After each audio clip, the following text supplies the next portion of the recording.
Is there ever a good time to have a heart attack? Why are kids born in the summer more likely to get diagnosed with ADHD? How many marathons are harmful for your health even when you're not running them? A new book explores how timing, circumstance, and luck impact your health care. We're talking to the authors of Random Acts of Medicine, the hidden forces that sway doctors, impact patients, and shape our health. Dr. Anupam Jena and Dr. Christopher Worsham join us now. Good morning. Thanks for being with us. Thank you. Good morning.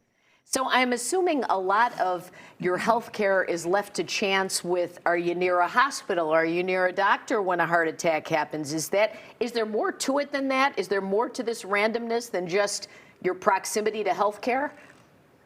It affects us in a lot of different ways. It could be when you were born, for example. So Chris and I both have August-born kids, and we take our kids to the pediatrician in August for their annual checkups.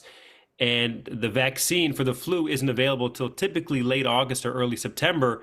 And what that means is when Chris and I took our kids there, the vaccine wasn't available the last time. And so we had to come back and get our kids vaccinated. When you study that, what you see is that August-born kids are more likely to get the flu because they're less likely to have a flu shot available to them when they show up. So it's not just where you live, but it could be when you were born and lots of other random factors as well. But why do you say kids born in August are more likely to have ADHD?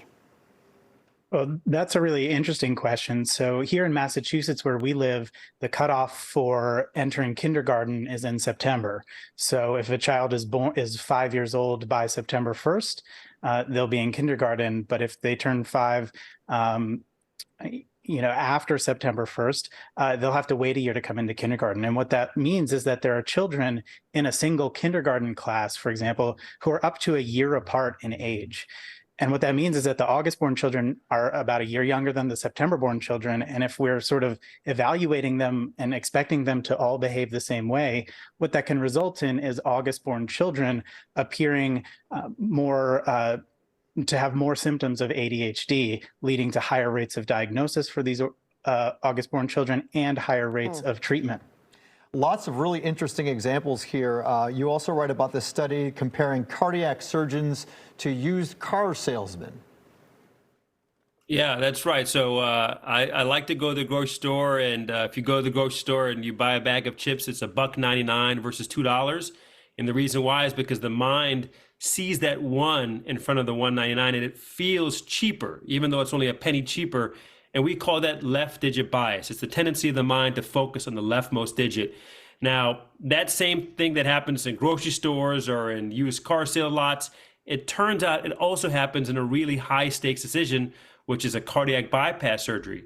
If you look at people who have a heart attack and they come to the hospital when they're 79 years old and 51 weeks, they're literally right about to turn 80, those people are about 20% more likely to be given a cardiac bypass surgery than people who are 80 years old in 1 week. And the reason why is that the older patients are, the less likely doctors are to want to intervene on them in an invasive way.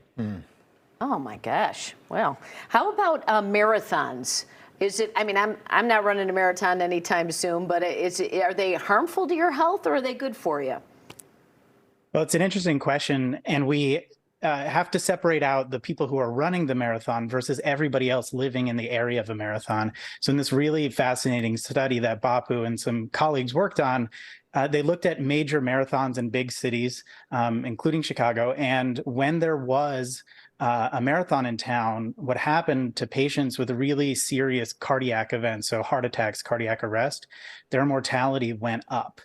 And what they found was that what was happening was ambulances were delayed in getting to the hospital during the marathon because of all the road closures. And what it showed was that those couple minutes of delays, those 3 or 4 minutes on average, really made a difference for patients with these serious cardiac conditions, and tells us not only that marathons present a problem to everybody else besides the people running a marathon, but how important it is to act quickly. And you also say that patients do better when their cardiologists are out of town and unreachable. You'd think it'd be just the opposite.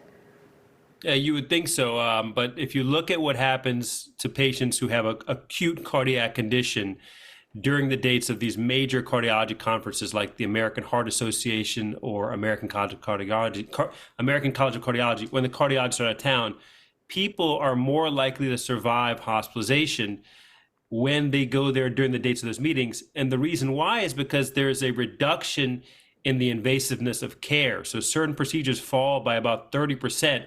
And everything that we do in medicine entails benefits and risks.